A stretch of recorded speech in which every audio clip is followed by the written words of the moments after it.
Hello, beautiful people. It's me again. I greet you all. Please, today I'm still going to talk much about the bill that these people are still deliberating on, because I'm just still confused and I'm just still do not understand why they keep pressing on this bill. And to me, it's quite suspicious. Uh, it's obvious that there is a external push over this bill. They want it to be passed as quick as possible, so I would like you to watch this. Okay. Thank you so much, everyone, for staying with us. So let's get talking. It's perhaps what you have been talking about of what is happening in the National Assembly. So we're bringing it to the floor tonight. Our conversation is about the controversial infectious diseases bill. The bill originally titled the Control of Infectious Diseases Bill, co-sponsored by the Speaker of the House of Representatives, Femi Gbajabiamila, also Honorable Pascal Obi and Honorable Tanko Sununu.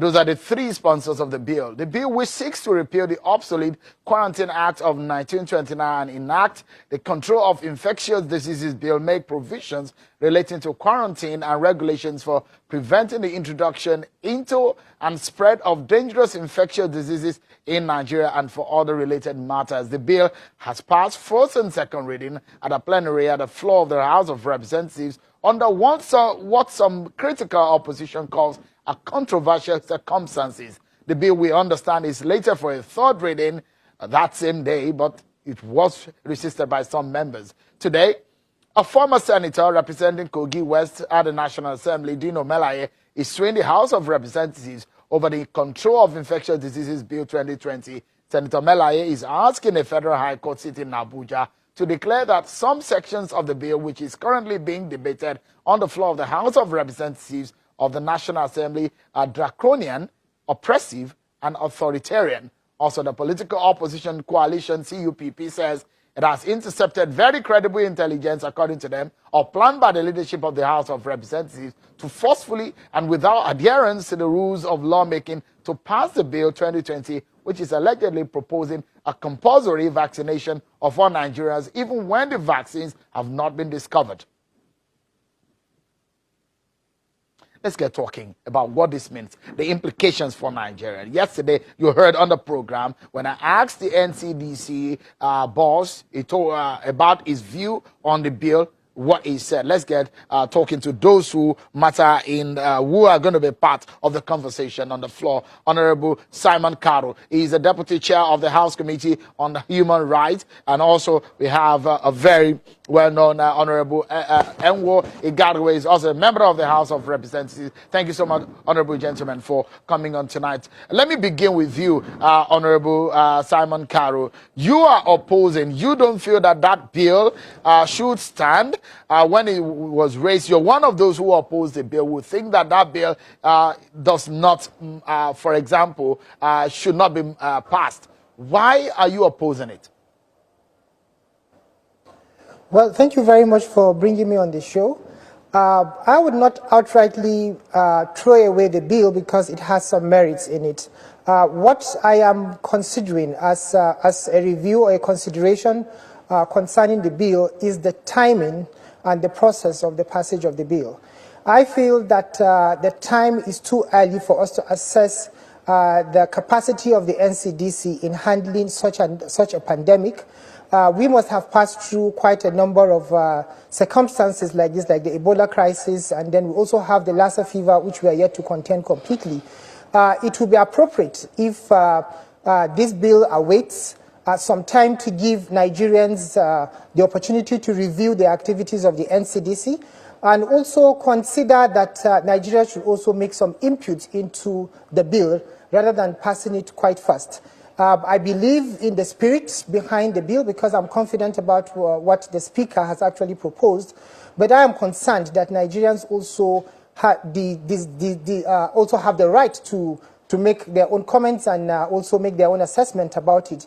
I feel if we open it up for a public hearing and then we give it some time, we will be able to have it more productive, particularly that this is an act that is being amended that was initially enacted before the independence of Nigeria. So I feel it is actually timely for Nigerians to actually go back to that and amend that. But timing and process is absolutely key in this matter. Some very quick questions which would demand maybe a no or yes answer. You think that the rate and the speed at which this bill is being passed is faster than normal? You think so? Yeah, we seem to be in a haste with speed. Do you also think you perhaps have heard some rumors on the outside against the leadership on the reason behind the bill? Have you heard of anything? Well, there will always be comments, be it calculated comments or theories being developed by individuals and so on. People always make comments here and there. But I'm confident that the spirit behind this bill is positive. However, we need to consider time and process about it. Great. Let me bring in Honorable Igariwe, who believes that, well, everything is in order. Honorable Igariwe, a lot of people, just as your colleague thinks, that this bill is going on a speed that is quite unusual with legislative process. Well, thank you very much. Well, let me state very categorically that there's nothing wrong at all with the speed at which Parliament has tried to move this bill. This bill seeks to do something very fundamental for this country. This is a bill that is targeted at something like a war situation. We've all heard countries, including a big country like America, declare this pandemic a war. You've heard Britain declare this pandemic a war. This is an emergency situation, and there can be no better time to do a thing like this than now. We have seen many lives taken by this pandemic. We have seen what is happening in Europe, what is happening in Asia, what is happening in other countries. So at what better time do we address a situation we have found ourselves other than now? If there's anything anybody can say, it is that we have delayed so long. This is something we should have done years back. But like I said the other day, it's not late yet. On the 27th of April, that's just about a week ago, the United Kingdom, anybody who is following international news, will know that the UK even tinkered with their own public health law. This is what all countries are doing. So my position is that, one, Parliament has the right to, Section 60 of the Constitution has given us that right to follow whatever process we like. We have passed the stimulus bill. We did it within 1 day. We have passed so many bills which we think are critical within processes we can lay foundation for. For this particular bill, everybody who was in plenary that day will see that the normal foundation was laid for it. Days before this bill, we all got notices of the bill electronically. Every member got a notice of this in his email. I was surprised when somebody was saying one day that we don't even have email addresses. We all do, and that is the first way we get our notices before we get them hard copy as on plenary as other papers. So all of us were duly informed of the pendency of this bill. So by the time we got to plenary last Tuesday, many of us were already versed of the nitty-gritties of this bill. So there's nothing unusual at all when people talk about the speed or that with Parliament, there was an attempt to railroad a bill down the throat of this country. That is far from the truth. Every necessary foundation was laid for the first reading of the bill. The most important bill we normally consider is the Appropriation Act. The president brings it, on the first day the president brings it, under Section 81 of the Constitution, it's already deemed to have taken first reading. So we can regulate our own process, depending on the circumstances of every case. Right. So for a situation like this, where this country wants to tackle, in fact, in the middle of a war, a pandemic, we don't have a legal framework to govern quarantine, to govern the introduction of this disease in our country, to govern the spread of this disease in our country. What can we be waiting for? All right. There can be no better time than now. All right, Honorable Igariwe, we'll take a break. And when we come back, there are more issues being raised here, which I'll bring up. We'll also listen to the DG of the NCDC on his view on this bill, and we'll come back to discuss more. Don't go anywhere, everyone. We'll be back. Thank you so much, everyone, for staying with us. Tonight, we're talking about the controversial infectious diseases bill, which is co-sponsored by the Speaker of the House of Representatives, Honorable Femi Gbajabiamila, and two other lawmakers. Tonight on the program, Honorable Simon Karu and Honorable Iduma Igaruwe, both of them have the divergent views on this matter. Before I go back to Honorable Simon Karu, Honorable Igaruwe, I'd like to ask you two quick questions which will perhaps demand maybe a yes or no answer. The first question is, did some members of the House on the floor on that day go against the manner in which the speed went in the passage? For example, the fear that it might not go through a public hearing. Well, let's be clear about this. In virtually, bills are mere proposals. It's like an idea. And the moment you bring a bill, it's bound to elicit reactions from members. It's either you are supporting this or you are not supporting that. I think there was one or two comments from members or reactions from members who were not comfortable with one thing or the other about the bill. Generally, in the second reading of a bill, we talk about the general principles of the bill.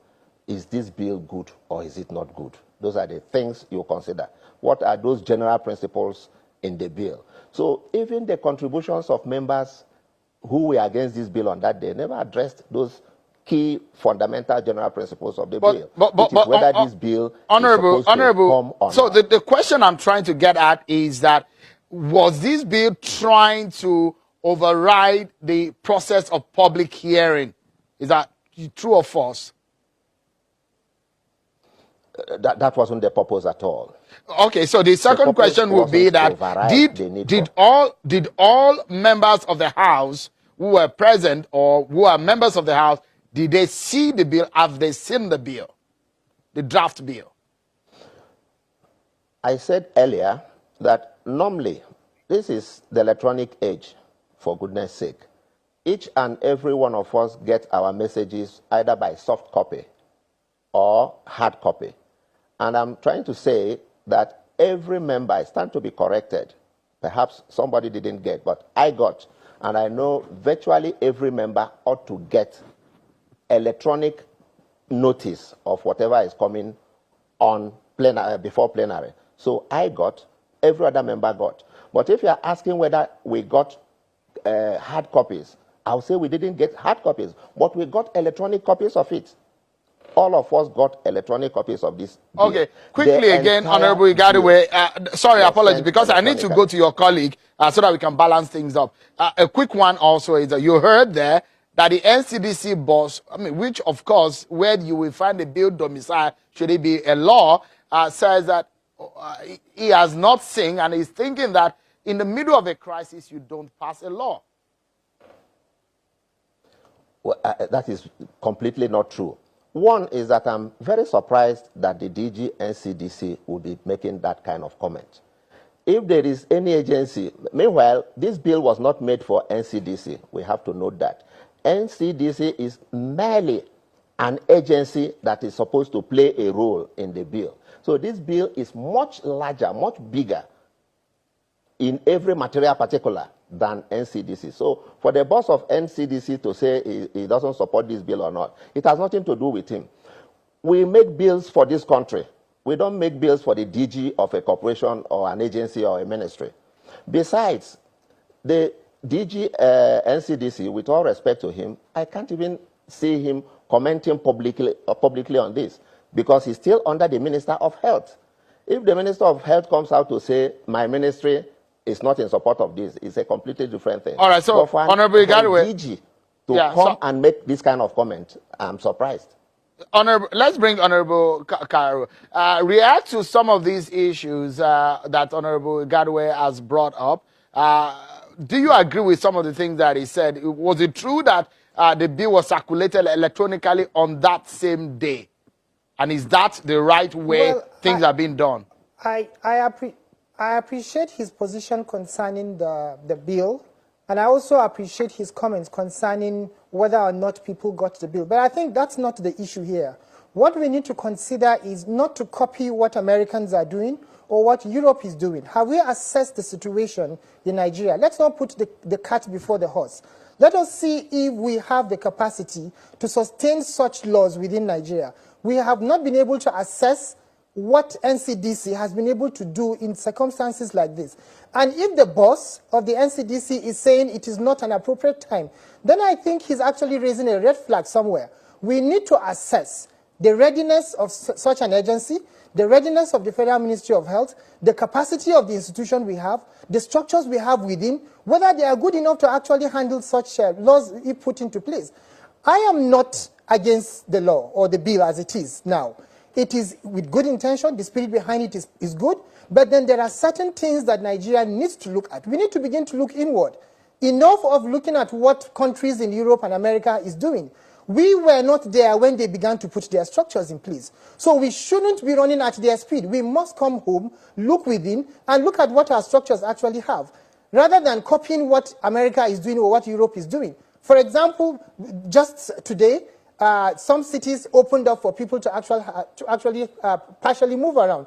But the entire concept, the entire idea was abused. So let us look inwardly. Let us look at what works for us. Honorable Karu. I give credit to how we handled Ebola crisis for whatever reason. So that brings us to the opportunity to look finally, so that we can debate these, both yourself and Honorable Igariwe. So there are fundamental issues that some other stakeholders who are not members of the House are raising. 4 issues I'd like you to quickly mention on them. Threats to human rights and abuse of power. Those are the issues they raised over the bill. They say it is ambiguous and lack clarity. They also said that there is interagency conflict and jurisdictional rivalries. And the 4th one is that there's a lack of public scrutiny and stakeholder review and engagement in that. In those 4, do you agree? In my quick response to this, a public hearing solves the entire problem. Because when the public is engaged on that matter, whatever form of ambiguity it has, it will be cleared. And then if there are some additions that will add value to it, that will also come in place. And that takes us back to timing and process. Honorable Igariwe, please react, if you may, on this one. For those who suspect secrecy and some kind of unusual dealing in this bill, react to what civil society organization has said in those 4 things that I raised. Well, let me just say that the issue of secrecy is unfounded, completely unfounded. Then the issue of whether it infringes on fundamental rights is also not founded. Number 1,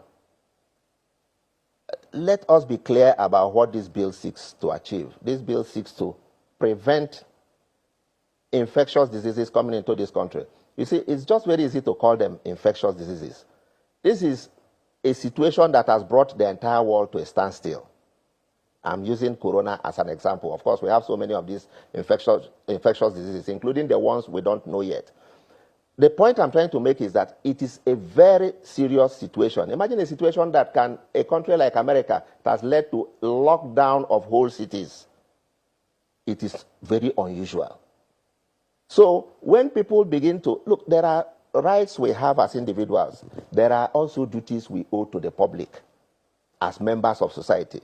We can't just continue to emphasize our own conveniences or our own rights. We should think more of our duty to society. So if, for example, like some people have said, declaring somebody's property as a place to be locked down, and some people are arguing that it deprives them of right to property as enshrined in the Constitution. Right. So, Honorable Igariwe, we're out of time quickly, yes. and I need we are less than 1 minute before the end of the show. But this question I'd like to ask you. What can you say about the reactions to vaccines? People are saying it's a ploy to get them vaccinated at all costs against their wish. You just have 20 seconds for you to react, then I'll get to Honorable Karus.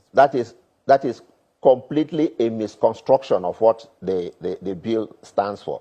The bill stands for mandatory provision of certain things. which could include vaccine and other things that may be required in solving this problem, this pandemic. So it's not about getting people and vaccinating people. That is not what the bill is talking about. Honorable Gadwe, What let we me allow understand the bill Honorable to- Karu, because we're Okay. out of time, obviously. Honorable Karu, just in 20 seconds, please. Yeah, for me, I think I still go back to looking at what America, even if America is shut down, there was a time America was had an economic crisis in 2008. Nigeria didn't experience that. So enough of copying what others are passing through. Yes, we can have theirs as a point of reference, but it's good for us to begin to have our own research. Okay, I think what Honorable, the just NCDC boss is saying the is question that there's is, a because need we're out to of look time, into. is the fear about the forceful vaccination? Forceful vaccination, do you suspect For me, that? I'm confident about the Ministry of Health not to jeopardize the health of Nigerians. But All right. this I must actually put straight. Okay. My concern here is the process and the timing of these issues and how we go about it. All right. What is So- good in America must not be good in Nigeria. We need to I leave it feel at that, it is necessary Honorable for Karu. Nigeria. Yeah. Because we are totally Yes. out of time. Honorable Simon Karu, thank you so much. Thank and you. Honorable Igadewe Enwo, thank you so much, gentlemen, for coming. We look forward to tomorrow at the plenary and see what comes out of it. Thank you so much, everyone, for watching. I'm Sean Akimale. Bye.